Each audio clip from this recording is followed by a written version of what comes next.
Welcome to the Green Infrastructure and Red Tape webinar hosted by Niskanen Center. My name is Liza Reed, and I'm the Research Manager for Green Industrial Policy here at Niskanen. If you're here, you're probably interested in infrastructure spending and policy. It's a pretty timely topic. We've got a really incredible panel and a large audience who are sure to be full of questions. So I'm just gonna dive us right in. We'll have some introductory remarks from each panelist first, and then guided discussion questions, and then again, the open Q&A. So please feel free to be submitting those questions throughout as the discussion is ongoing. And now I'll introduce our panelists. We have Sanya Carley. She's the Paul H. O'Neill Professor at the O'Neill School of Public Policy and Environmental Affairs at Indiana University. She authored a brief, Transforming America's Energy Infrastructure, Lessons from the American Recovery and Reinvestment Act of 2009. That's available on the Niskanen website that's based on some of her published work. And she obviously has a broader, extensive experience in energy policy and energy infrastructure. Joining her is Alon Levy, a fellow with the NYU Marron Institute and founder of the urban transit blog, Pedestrian Observations. They authored a paper for Niskanen, So You Want to Do an Infrastructure Package. Alon's work focuses on public transportation and how to apply best practices from cities around the world. Finally, moderating the discussion, we are thrilled to have our senior fellow, Matthew Yglesias. He's the author of the Slow Boring newsletter, host of the Weeds podcast, and author of several books, including the most recent 1 Billion Americans. Without further ado, I will turn this over to Matt to get us started. Thanks, Liza, and thanks so much for everybody who is here. I'm going to try to keep things brief at the start and hear from our experts. I'll just say as a sort of a journalist and commentator, it's been striking to me since the Jobs Act plan was rolled out and watching members of Congress debate it, that there seems like an incredible amount of interest from elected officials in the question of, how do you pay for infrastructure programs and what kinds of infrastructure do we like, in which different people have different feelings about transit versus roads and bridges versus electrical grid versus broadband, whatever else. But as a citizen, right, not as a journalist, but just as a person who lives in Washington, D.C. near 14th Street, I've seen that there was a streetscape redesign, which took over 2 years to complete based on moving the curb in a couple places. And even that 2-year construction project only happened after 8 years of public meetings and consultations and things like that. And when you look at, the urgency with which people at least say they want to tackle climate change and related problems, that seems to happen on a totally different path from the costs that we see and just the timing that we see in public infrastructure projects rolling out. And I think everybody who lives in this country knows that. It takes a really long time to do things. It seems slow, it seems expensive, and it seems like ultimately the cost benefit on all kinds of infrastructure projects is going to have something to do with how well we can actually execute on the projects, and not just how do we sort of feel about the idea in the abstract of like, we should have a better electrical grid, like we should. It'll cost some money, fine. But like, can we actually do it? Can we get the grid we need? Can we build trains that work and that people actually want to use? And can we get it done in a sort of reasonable time frame so that the public sees benefits from a program instead of just feeling like, it's more money into some sort of abstract bureaucratic maw. So our panelists both have really good, really interesting papers at parts of this. And I think what's most interesting to me as a reader is that you see really strongly overlapping themes in their work, even though they're looking primarily at different aspects of the infrastructure puzzle. There are common elements of American institutional practices that stand in the way of doing really good things here. So I thought I would ask both of them to just start off explaining a little bit about their work, and then I'll ask some questions and I will take questions from the audience if you use the sort of Q&A function. If hopefully people at this point are familiar with the Zoom webinar routine, and we'll have in-person events again soon. So Sanya, do you want to kick us off and go first?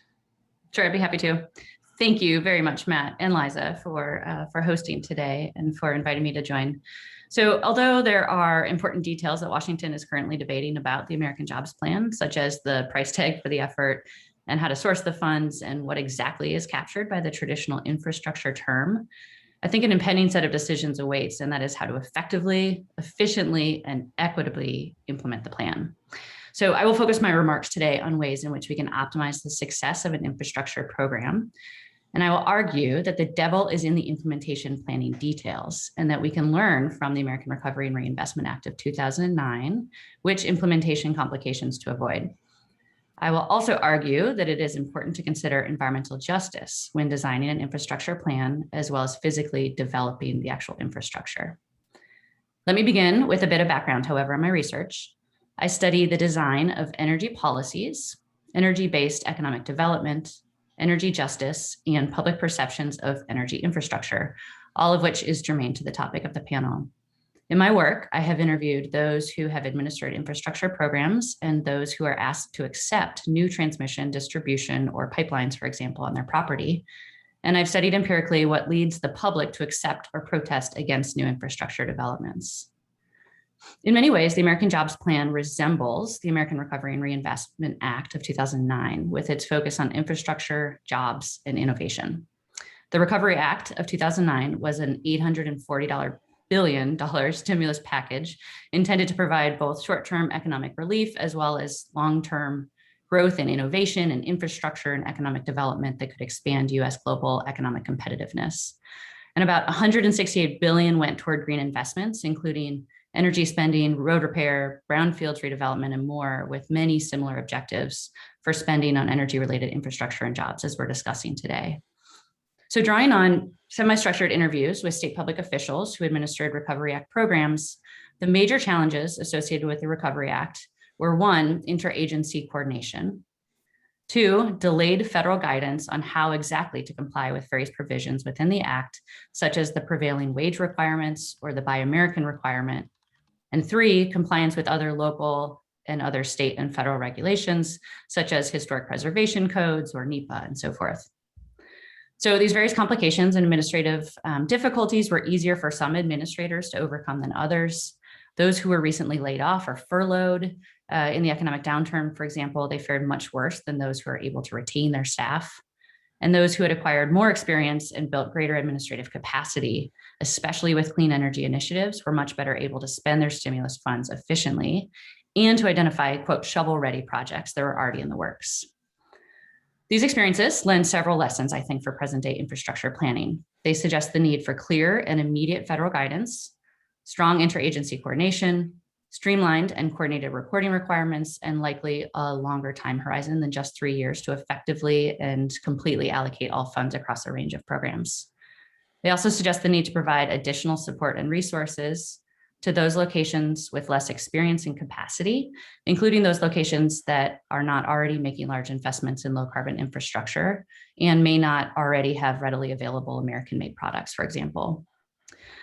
In conclusion, there's 2 additional items that I believe are imperative for a successful infrastructure bill. First, such a bill must prioritize physical infrastructure development and jobs and low carbon developments, and of the utmost importance, equity. In this context, the pursuit of equity means extending clean water systems and broadband access, for example, to communities that have historically been marginalized and underserved. It means extending low carbon technologies to low-income communities and communities of color. It means helping such traditionally disadvantaged communities build the capacity that is needed to administer the programs that come out of this package. Second, while seeking to expand infrastructure on the ground, I think it's imperative that developers and policymakers engage the local communities who will host the new projects and include them in the decision-making processes that involve their land. Such engagement is the cornerstone of procedural justice, and involving the local community in development decisions also helps build trust and mutual understanding, both of which are essential for the acceptance of new infrastructure by local residents. Thank you.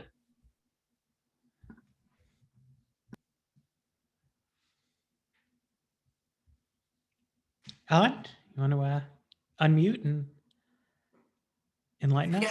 Yeah, sure. So, so what I've been doing is comparing mostly just public transportation, because that is the thing that I was most interested in when I lived in New York many years ago and was comparing what it could do with the subway with things that were being done in other global megacities like Paris, London, Tokyo.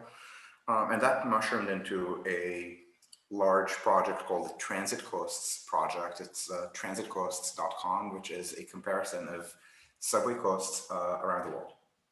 And so I believe that the 5 most expensive items in our global list of several hundred, covering most subways built in the last 20 years, the 5 most expensive, or the exact 5 in New York.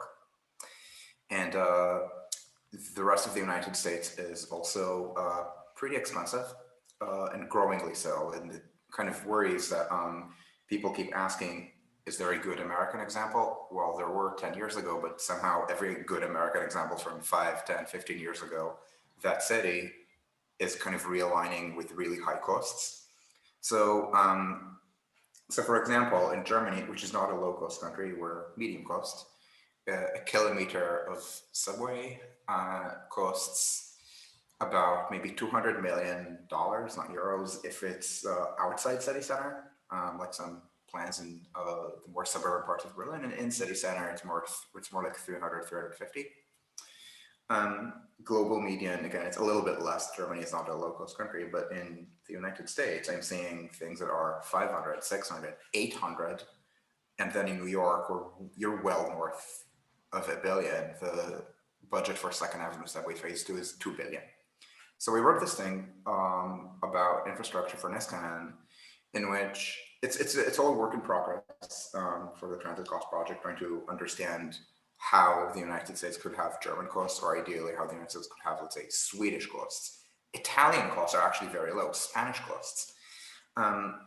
So I talk about things at a very, so we can talk about things at a very concrete level about which engineering techniques to use, but maybe more enlightening is the policy level or the cultural level, in which, first of all, you want to build affordably, which means cost control must be prioritized at every step, rather than if someone, for example, we did this test case of this case study rather of the Green Line extension in Boston, where in the previous iteration of the project, whenever someone in the local community, which thinks of itself maybe as disadvantaged, but really isn't, it's solidly middle to upper middle class, they wanted, for example, the light rail project to also fund their bike path.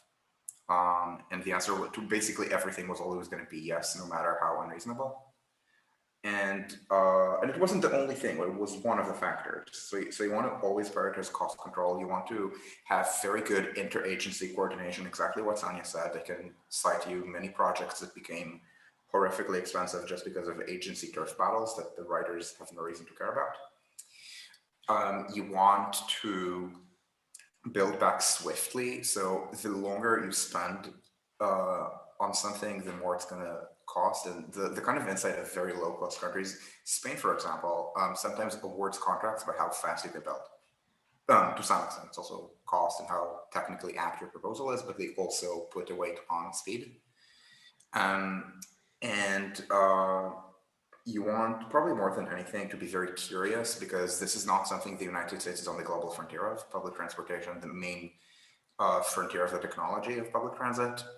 It's either Japan, to some extent, Korea and Taiwan, and to some extent, and the other frontier is Western Europe. You could, to some extent, maybe Eastern Europe. So you absolutely have to learn, and it's not just from Britain, it's having to learn what makes Germany tick, what makes Spain tick. There's this problem where countries don't learn from countries that they consider their inferiors. If they're smaller, more culturally peripheral, or just poorer. People in Germany have difficulty learning from, for example, Italy and Spain. And this is why construction costs are higher than those of Italy and Spain. In contrast, Italy and Spain understand their economically inferior position within Europe and learn whatever they can from France, from Germany. And you do see improvements as a result. So that's my main spiel about what is needed. A lot of it is a longer term program, so you absolutely need to let go of the idea of trying to be shovel ready and build everything in the next 2 or 3 years. You absolutely have to develop long-term institutional capacity. You absolutely have to you absolutely have to send people maybe abroad on not on a week of a fact-finding mission, on longer exchange programs. You need to learn how to adopt this kind of foreign learning and apply it to building, for example, subways in New York, San Francisco, Chicago, Atlanta. Dallas is starting to build a subway at very high cost. So Sanya, I wanted to ask you about, you talked about the importance of sort of engaging with the communities whose land is going to be used for projects. And, you know, that's the kind of thing where on its face, of course, right? I mean, who's going to say, well, let's just blow people off and not pay any attention to what they want? But something that I learned from Alon's case study in Boston is that, you know, oftentimes what the community wants is, I don't even want to say it's unreasonable, right? But it's shaped by the fact that you're asking, right? So if you show up and you say to people like, hey, what do you want? It's like, well, you know, they want all kinds of things, right? And the scope of the project then becomes different from, I would say, its core objectives, right? And that's how you wind up with sort of very bloated things, or simply with an incredible amounts of delay, where, you know, everybody might prefer that the project be done faster, but they also want to be consulted more. And then, well, you can't just consult with me, right? You got to consult with my neighbor, you got to consult with the guy 2 blocks away, and you can wind up with an outcome that's actually frustrating, like to all of us, in which we would prefer you just kind of gotten this done somehow. So how do you strike the balance? I mean, how do you make consultation actually constructive rather than frustrating for everyone? Yeah, I think that's an excellent question and very fair point. There are so many trade-offs here and there's no right answer. But I think that the 2 biggest impediments that we've learned through empirical evaluation of support or opposition toward new infrastructure are trust and risk. And so individuals who will face a new, let's say, transmission line outside of their house that they didn't have to face before, will possibly object if they don't trust the company and the government that's made the decision to do so, or if they think there's a risk to their local economy or their local environment. So developers and policymakers acknowledging these 2 impediments, if they were to work with the community to try to increase trust and decrease the perception of risk, longer term, I think that they would be more likely to have the community on their side and less opposition. Of course, on a case-by-case basis, one scenario could take much longer than the other, right? Either completely leaving the local community out or engaging them. And could we back up a little bit and explain sort of what's the issue with transition lines? Because I know, you know, I talk to a lot of people who they're sort of enthusiastic about clean energy in an abstract sense. And they say, yeah, you know, like, let's do it, right? And I think don't necessarily understand the whole picture of transmission and what kinds of things are needed there and where problems can arise. Yeah, well, I mean, transmission lines are the biggest of all of the lines. They're huge and they have a buzz. And if they go through your natural landscape, because you had enough room to actually put a transmission line there, it's probably cutting down something. And so those are generally the concerns. In some of the research that we've done, we've actually done a randomized experiment where we found that if people believe that a new transmission or distribution line that will go through their backyard is connected to renewables, either to wind or solar, they're far more likely to support it and to allow it to be developed than if it's connected to a new coal plant or a natural gas plant. So it's not just the transmission line, it's also the perceptions essentially of what it's connecting. And we need this because essentially the places where it's best to site wind and solar power, they're not just like coincidentally adjacent to where our existing power plants are, right? That's correct. So there has to be actually like a lot of new transmission, and these are big lines. I mean, there's a reasonable basis you might sort of see it as a nuisance, and addressing that is really important. So Alon, you talked about prioritizing cost control, which this strikes me, you know, people ask me, because I read your blog, they're like, well, what's up with cost? Why do things cost so much? And the most high level reason I can come up with is that we have this thing and it's called an infrastructure plan, but it's also called a jobs plan. And well, if it's a jobs plan, then you're not prioritizing cost effectiveness, right? Like, I mean, if I wanted to maximize the number of jobs I was creating, I would hire a lot of people, and I would do something that's not very cost effective. I mean, is that an essential trade-off?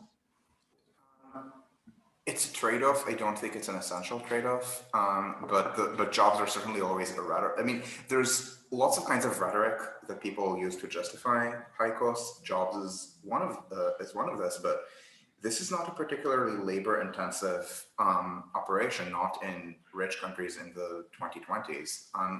So I don't have figures in front of me for the labor proportion of, for example, subway construction, and part of it is because it's very heavily subcontracted, so beyond a certain point you can't tell. But I can tell you that for the manufacturing of new trains, so you think, oh, it's manufacturing, you want to create more jobs. There are some Buy America plants for this that recently have had really high costs. Not really high like with subways, it's not a factor of 10 premium, it's a factor of 1.5 premium maybe. But you look at that premium and you look at the working class jobs created,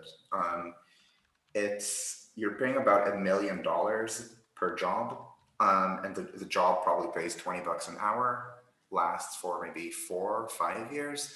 So most of the money that is spent on the premium is not spent on jobs, but the jobs are a very good way to kind of, I don't know, whitewash this. And then it's the same.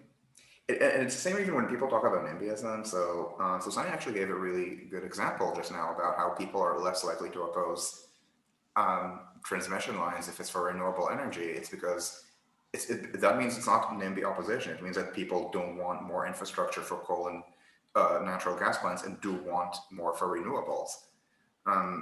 And public transportation especially, it's not a locally undesirable land use.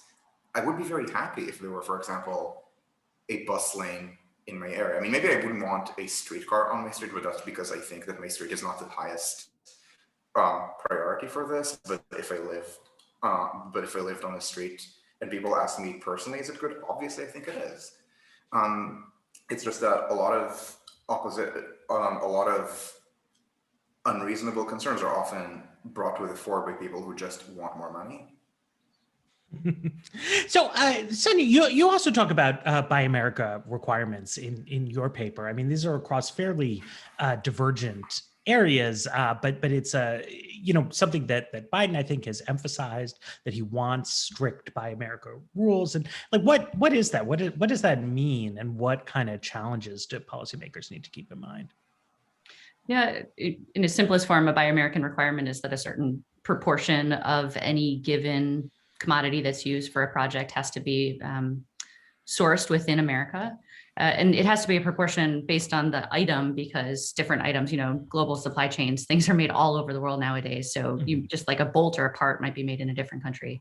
But when you amass the entire technology, let's say it's an HVAC system, for example, a certain portion of the supply chain had to originate within the United States. And it's challenging. It's challenging for those that have to source the systems. So where I've encountered it quite a bit is in the administration of the Weatherization Assistance Program, or WAP. So this is a program that weatherizes low-income homes to make them, better able to handle the weather, and so bills can come down. And it's very difficult. It has been very difficult for program administrators to be able to find the HVAC systems. That the light bulbs is a big one. The insulation, for example, within a home that come from within America, as well as like locally, that they can actually find it somewhere near them. Mm-hmm. And so is that because these things may just not sort of exist as local industries and you can't do it, or is it a kind of a search problem? I mean, I don't know. I bought a table it was made by a local craftsman. So I think, okay, well, that's good. I'm supporting the local thing. But of course, I have no idea, like, where did the wood come from? Where did the screws come from? I mean, and I don't even know how I would investigate something like that.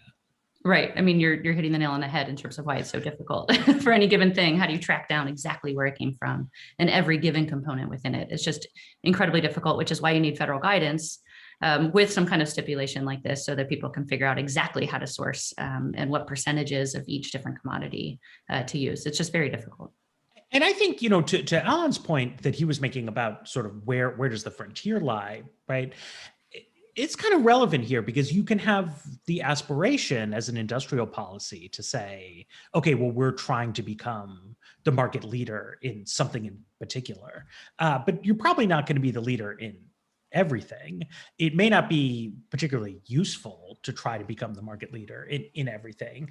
And I think in particular in the rolling stock case, right, it's like, does it even make sense for the United States to try to beat Japan in rolling stock? I mean, given the population density and everything else, I mean, there's a strong case for sort of buying off the shelf when we're already way behind. It's not like the United States has this amazing subway car construction industry that we need to champion and support. What we have is some cities, where this might be useful and we could take it. Although, so I wanted to take an audience question. So Cynthia Burbank asked, there's a few specifics to it, but I think, basically she's saying, what's the case for investing in mass transit at all, given that ridership has been low and falling, and we have electric vehicles, and, what do we need a big mass transit investment?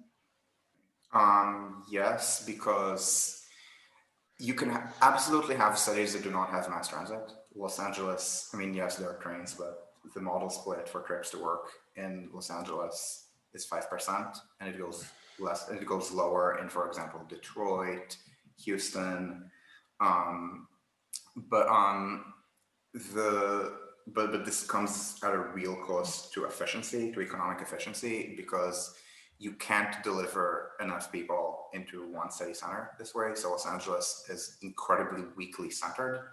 The people in LA like to call it polycentricity. It really isn't. For example, the second largest business district in Los Angeles, it's either El Segundo or Century City. They're both, I think, about 60,000 jobs each. New York has job centers like this outside Manhattan. So that's not polycentricity. It's just that the center's very weak, and the secondary centers are also very weak. And for the most part, you can't have a lot of agglomeration. And this is a problem. You want industries to be able to ideally site themselves in one place. This means you need to have a lot of housing and office space in one metropolitan area, and not have the thing where Google keeps having to open offices in literally every city where it's easier to build housing than in the Bay Area. And you also want them to be roughly in the same spot within the city, like in the same cluster of buildings. And this is why, again, look at Google. They have the Googleplex. They don't have random tiny office parks strewn all over the peninsula. So you absolutely need public transit for this, even if you handwave car energy as electric vehicles, which you shouldn't. Or the cost of the car. I mean, when you with mass transit in a large city, in Berlin, before Corona, I paid 84 euros a month for all travel within Berlin, and travel within Berlin, I believe, breaks even. If I had a car, I would have to spend, I don't know how many thousands of euros a year. Probably $5,000 or something, maybe $6,000. It's just more efficient, especially in a large urban context. Right. Well, I buy it. I think it's good. So Sanya, we had a question here about Kurt Lynch asks, there's different legal regimes underlying the different things you're talking about. Are there similarities between these cases that you know of that are relevant? I think Buy America is definitely a similarity. I wonder if you have any thoughts on that. This is specific to the American Recovery and Reinvestment Act versus the infrastructure plan? Yeah, well, just across the different sort of dimensions of infrastructure. Are these common issues, you think, or is it that each domain, electrical transmission, roads, has sort of its own specific set of concerns? Yeah, well, I think that the concerns that I highlighted in my opening remarks, in thinking about implementation challenges, thinking about equity, various forms of equity, are universal across all of the different types of infrastructure and legal systems that support the infrastructure. But I think that there are, of course, differences depending on what type of infrastructure you're thinking about in terms of effective implementation. For example, working on water systems is very different than building mass transit, for example. What really drives equity when we're talking about energy infrastructure? I mean, this is obviously a hot subject at the moment, but also not, in some contexts at least, like not obvious to me on its face what the prime equity concerns are. Yeah, well, I think one set of equity concerns is a form of recognition justice, and that is recognizing our past practices, our historic practices, and how aging or old infrastructure might disproportionately burden certain communities, such as low-income communities and communities of color that reside, for example, next to a highway with polluting cars, or those that reside near an uncapped oil or gas well, for example. So one form of equity is considering the past and how we can invest in new infrastructure to help mitigate or ameliorate some of those injustices.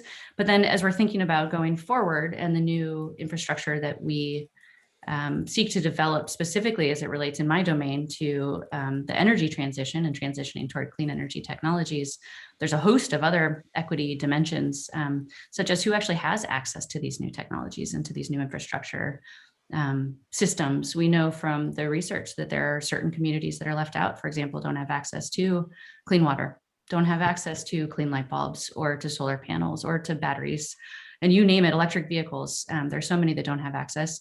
There's also so many that don't have access to the employment opportunities. For example, if we're going to build clean infrastructure, we can't just assume that everybody will be able to pick up those jobs. There are certain communities or populations that will disproportionately have access to those employment opportunities. The siting of new infrastructure, of course, comes with its own set of externalities, and some people have to bear those more than others.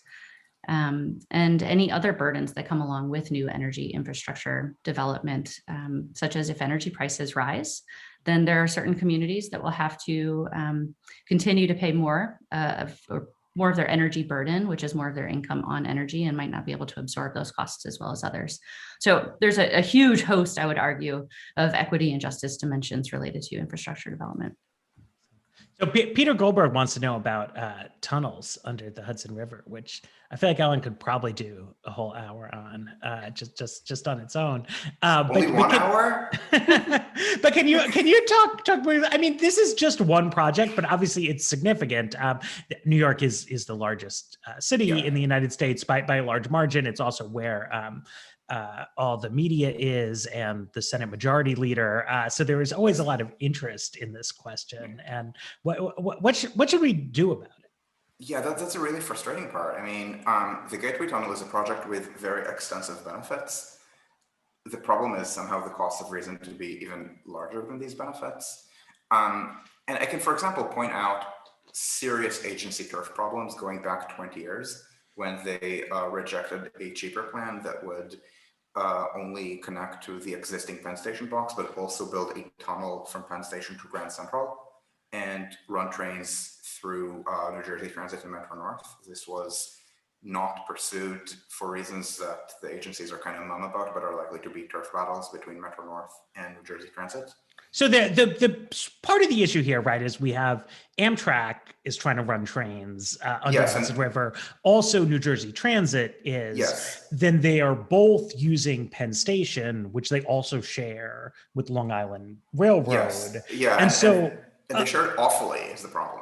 Right. So you know, as you can, I mean, I have a 6-year-old, and you know, it's like you can get by with fewer toys if the kids share their toys in an appropriate way. And if they can't cooperate, you need like incredible redundancy in terms of how many Legos and Magnetiles and everything else you have. So a lot of the scope of what's quote unquote needed for this nexus of trains going into Penn Station has to do with whether the agencies can share the infrastructure. This is correct, but I do want to caution that somehow even the unit costs have risen. I do not know why. I do know that everything Amtrak touches tends to end up becoming really expensive, and Amtrak kind of got really imperialistic about this after Chris Christie canceled ARC. It's kind of frustrating. Amtrak does not need the Gateway Tunnel. Amtrak runs a peak of, I mean, pre-corona, it was running a peak of 4 trains into Penn Station. That's enough. It's just that it's running them poorly. So, for example, it could invest in longer trains, which to some extent it is, but only to a very limited extent. It could rearrange timetables, avoid trying to over-segment the market between the higher end and higher occupancy Acela and the lower end, it's still really expensive, lower occupancy regional and Keystone trains. So Amtrak is not optimizing its operations in any way, shape, or form. And kind of took over this project. So in addition to the fact that I can identify to you unnecessary scope, like they want to condemn an entire block of Midtown Manhattan south of Penn Station to build extra tracks that are not necessary, instead of making use of many tracks that they already have. They have 21. But even the cost of the Bear Tunnel at this point has risen, and I have suspicions, but I don't know why. But yes, everything that touches me is really close. And you talk about the toys. I mean, which parents make their children share toys? Parents who can't afford to buy 2 redundant sets of Legos. New York historically had been able to afford to buy 2 sets of Legos, and when things shifted to the point that it no longer can, it doesn't recognize us. When you have, people in New York understand that there are problems, but they look to the past of New York when the city was in relative terms richer. This leads to a kind of technological MAGAism. And of course, in the past, railroads didn't share. In the past, railroads were competing private companies. They didn't share, they didn't coordinate with buses or with trains. It was a different world, and they're trying to preserve that world. Makes sense. So here, just one more for you. Ben Fried asks, is there an example of a place that had high construction costs and learned to improve? I mean, is there a lesson we could meta learn about? So the best example that I know is Italy. Italian costs were not high at the beginning in the 50s and 60s, but they grew rapidly in the 70s and 80s to levels that were still lower than the United States, but above global median. This involved the Tangentopoli, which was essentially the rule of bribes. This specifically led to the Manipurita investigations, at the peak of which, in the early 90s, 1/2 of the Italian parliament was under indictment. This destroyed all of the political parties in Italy, from the carcasses of the center-right came Berlusconi, from the carcasses of the left and the center-left came what is called the Democratic Party there. And this actually worked. So even though the investigations were shut down by Berlusconi because he was equally corrupt, the changes that happened, the anti-corruption laws, which are importantly always enforced bureaucratically, you don't sue. There's an anti-corruption agency, there's an environmental protection agency, there's an agency for protection of historic monuments. It's never enforced by lawsuit there. Construction costs in Italy have, I won't say have fallen, it's not have fallen, they fell between the 90s and early 2000s. Since then, they've basically been treading water at 1/2 of maybe the global median to 60% of the global median. So Italy is a good success case, but I do not know to what it works in the United States. In the United States, the problem is not criminal corruption, it's incompetence. Mm-hmm. So we had an anonymous attendee who's asking about hiring at public utilities. And I wonder about that. I mean, I think, I know a lot of non-specialists kind of have romantic ideas in their head about the New Deal and, mobilizing people and good jobs. But I think not just anybody can go, build a transmission. I couldn't. I mean, it's specialized work, and is the labor available? How can we get it to the right kinds of places? I'll take a stab at that. I think that this question is spot on, and this is a challenge that we have in other sectors of the U.S. economy as well, such as the manufacturing sector. And where you need jobs are not always the same places where there is a need for jobs. So, one thing I'll say is I think it's really important to pair job seeking with training opportunities. So maybe working with a local technical college or some other kind of organization to help prepare workshops, for example, or small technical degrees that one could acquire in order to be able to pick up to speed, let's say, as a lines person. The other challenge, and I hesitate to mention this, but I think a big challenge is finding alternative jobs for coal miners specifically, as well as others that formerly worked within legacy fossil fuel industries. And it turns out that many who work within the coal mining industry also have transferable skills to both solar panel installation and electricity lines people. And this is something that we've seen happen quite a bit in Appalachia, that these industries have come in and helped pick up some of the employment demand that's there. But again, if you're, the reason I hesitate to say it is that if your need is nowhere near that region, then it's really hard to source or to tap into that extra demand. Yeah, I was interested in the sort of geographical mismatch because, you know, I mean, one thing that I know in Texas where I have family is separate from the question of people who work in oil fields, people who just live and work near them are aware that their economic interests are sort of bound up with the existence of that energy export economy and like training. And actually a lot of the people who work in the fields, you know, they come and go, things like that. Taking those specific people and giving them employment elsewhere doesn't necessarily address, you know, the community need on that same level. Yeah, you're exactly right. I think oftentimes we think about the loss of jobs like the specific employment loss for an individual, but it's entire communities surrounding fossil fuel operations that suffer because tax revenues, for example, go down. But also when you don't have the prominent source of income, then people don't go to the restaurants, they don't hire construction workers. And there's all of these kind of spillover secondary employment effects. So yes, finding employment, alternative employment opportunities for people within these communities is really important as well. Something we found with our field research in several of these communities is that individuals end up taking jobs elsewhere and they end up traveling. They either have to move and move their entire family, or they end up traveling for a week at a time and then they come back on the weekends. And this, of course, has deleterious consequences for the local community and local families as well, right? When one member of the family isn't around on a regular basis. So Alon and I were talking about interagency cooperation, but you raised that in your opening remarks. And what's the sort of you know, energy version of that? Do you have some sort of salient examples that people could keep in mind to think about? Of interagency coordination? Yeah, or where the problems, you know, arise, sure. or solutions if somebody has done a brilliant job. Yeah, well, I'll say just pulling from the experience of the Recovery Act of 2009, some of the biggest complications were between, let's see, for the WAP program, it was between HUD and the Department of Energy and communicating what exactly had to be done to perform the weatherization projects.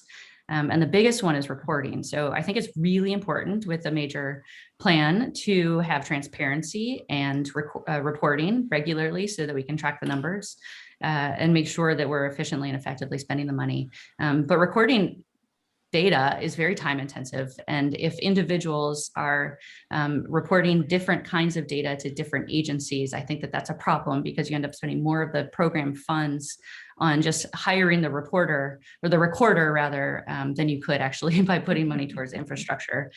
So I would say in particular, coordinating reporting requirements between the Department of Energy, for example, and other agencies, Department of Labor, for example. So Sanya was talking about lessons from the Recovery Act has been a big sort of framing focus for him. And Alon, I mean, I wonder, can you look back a little bit on what the 2009 bill and Obama era funding did in the transit space, and you know what do we have to learn from that? I mean, so let's see. There was the $8 billion to high-speed rail that essentially all got wasted because the California project ended up aborted, and the Illinois line ended up essentially being free money for Union Pacific that didn't actually improve passenger rail. There's a lot of this kind of surplus extraction, and with mainline rail projects, this includes private freight railroads, to the point that for intercity rail, probably the best way to get around it is to just leapfrog directly to high-speed rail. Don't even bother with any kind of mainline intercity rail that is not high-speed, except in 3 or 4 cases, often northeastern ones where you already have passenger ownership. And so how do you mean surplus extraction? I mean, what is that? If you're not a Midwestern freight rail junkie. What is surplus extraction? Amtrak, except in the Northeast, runs on freight rail owned tracks and operated tracks because the vast majority of the trains on these lines are freight trains, not passenger trains. And Then, so for example, the Amtrak line from Chicago to St. Louis runs on the Union Pacific tracks. They wanted to increase speeds, but the passenger trains would then conflict with freight trains. So Union Pacific said, okay, we'll let you run faster if you build us a second track. And you could often get around this with better coordination, but Union Pacific has absolutely no gain from this kind of coordination. So they just named their price. It's a big problem also with a lot of certain commuter rail projects that interface with private freight rail. But again, this was a small thing. The bigger issues with the Obama stimulus were essentially none of the things they're proposing was being done at the time. And so for example, there was in the Bush era something called the cost effectiveness index for urban rail, which was incredibly unpopular with activists. Essentially, the numbers overrated middle-class suburbanites and underrated the importance of, for example, working-class urban neighborhoods. And instead of coming up with a better metric, they just set downward metrics, the activists, and it got abolished in the Obama era to the point that there was no prioritization. And you can kind of see this a little bit now when people talk about the focus on equity. So again, public transit, because it's not a locally undesirable land use, the worst problem with equity is not that it's being built, it's not that it's being shoved through low-income communities, it's not built through low-income communities. You look at Boston's priorities, there's this beautiful commuter rail right-of-way through Dorchester and Mattapan, some really poor neighborhoods, high asthma. And they talked about giving better commuter rail service to everyone, and that line, it's called the Fairmount line, gets 45-minute frequencies for an urban line because they think that poor people don't ride commuter rail. Mm-hmm. So a lot of it is they're just not prioritizing. There was very little interest in learning from foreign examples beyond saying, ooh, Europe has high-speed rail, I like that. Let's build it without actually learning how European rail regulations work. Right. So this was kind of the problem with the Obama stimulus. Oh, and the shovel-ready part. It led to a lot of rush deadlines. This is why I keep pushing for not doing it right now. Interesting. So we had a question. Is there anything local governments can do to sort of facilitate lower cost green infrastructure without big national policy changes? Or are we just sort of hostage to the federal situation? I have no idea if there's an answer to that question. What do you think, Sanya? I was going to pass it to Alon.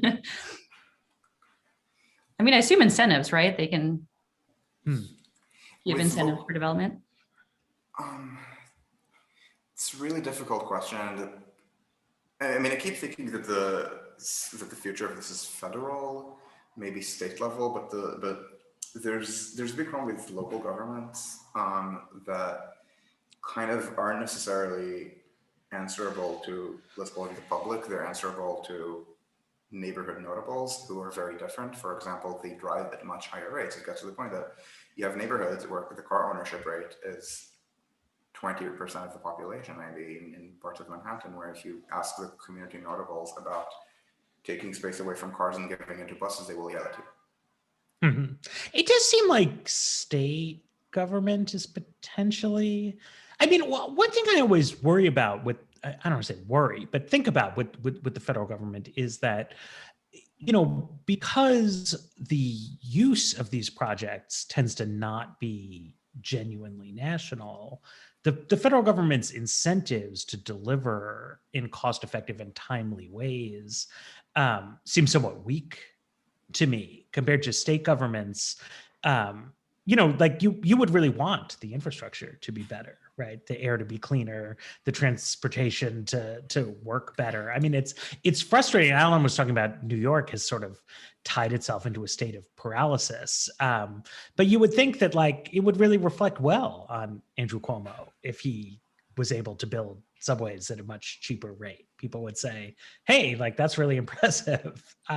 You know, he hasn't actually done it, but I feel like he in fact has the correct incentive to try to do it. And in at least like one instance, that like with the L train renovations, did seem like he swept in and made things better, and people kind of kind of appreciated that. Although I wanted to ask Sanya, I mean, on electrical stuff, I mean, how can we tell? I mean, I feel like from an end user perspective, the energy system is so opaque. Like I have no idea what's going on, frankly, with the electricity in my house. I have solar panels on my roof even, but you know, how does that work? Like, you know, I don't know. And is there a way to like engage, you know, normal-ish people with the question of like, is my energy infrastructure getting better so that you would know somehow, or, you know, have like some kind of sense of like, this is really good, or like, oh no, I'm upset? Yeah, that's a good question. I feel like generally over time we are doing better at informing the public, or rather, let me phrase that differently, that the public actually cares more That's about good. what's coming out of their wall when they flip a switch. My 6-year-old also knows what it means when they flip a switch, and what, well, they know that there's actually electrons that are coming into the house and that the electrons are sourced from different technologies. Mhm. And they can understand the variation in technology. So I see that as a really positive thing, that even young people understand this. Though, of course, I think your key to your point is information is essential, and information provision from policymakers, from practitioners, from local advocates is really important to help build support, if that's what our objective is, or just build awareness generally about energy systems. And what we're trying to do. So Demaras, you know, how should state and federal agencies expand their administrative and planning capacities? Alon, I know this is something that you've worked on, right? So it's, you know, when you have an agency that doesn't have a lot of experience managing projects, you know, you wind up hiring consultants to manage the other consultants and so on and so forth. And it seems like this is not, even though America is a world leader in consultants, You are, and the countries that try to follow in your footsteps, like France, I mean, the construction costs in France are trending up. And you kind of see this that it's tied with things like adoption of design build, and so what you want is to do good in-house hiring. You need to hire people at a competitive wage, which is higher than certain people think is appropriate for public sector workers to earn. So what? Okay, and I know project managers in Boston, even in transportation, forget tech, for example. In transportation, private sector pays 140, 150. The MBTA pays, I never remember if 106 or 108. So you need to hire more people. You need to be competitive with the pay. The office workers tend to be underpaid relative to skills in the public sector, and you need to take the two words hiring freeze out of your lexicon, because that never does anything. Even in overstaffed agencies, there's always going to be an understaffed department, and the hiring freeze is going to prevent it from staffing up. Often it keeps the agency overstaffed, because the other departments have to cover for that one department. And you know, and the idea there is to create the capability to really evaluate what's happening. So, I mean, on the energy side, right? You're talking primarily about private utilities, and what's the relationship between the sort of the government and the owners of the electrical infrastructure? I mean, in terms of if we want to expand it, right? I mean, because like this is part of the issue, right? Is we say, okay, so like from a federal perspective, it's like we would like the grid to be modernized, but the federal government doesn't own an electrical grid that it can modernize. So like who is actually doing what in that relationship? Well, it somewhat depends on the project. If it's a in-state project, utilities are often involved. Developers are involved. Sometimes independent power producers are. Government set the regulation, approve certain developments. If it's across state, then it involves FERC, and it's a whole nother set of decision-making processes and entities that are involved. Okay, FERC.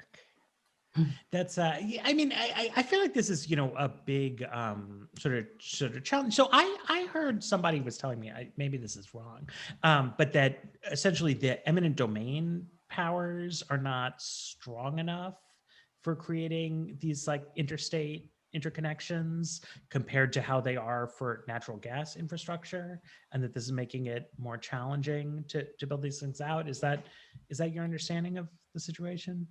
I honestly don't know. Okay. I assume there's people in the audience that know it very well that could help us, but I don't. I don't know the differences between electric grids and natural gas, but I don't know the international differences. And the United States does not have unusually strong property rights protections in eminent domain. They're stronger in France because if you're a farmer, it's kind of illegal for you to riot. And they're especially strong in Japan. If actually, there's this paper from 1994 that argues that Japanese cities are transit oriented because it's so difficult to acquire urban land for freeway construction that they had to go with the most space efficient form of transportation, which is rail.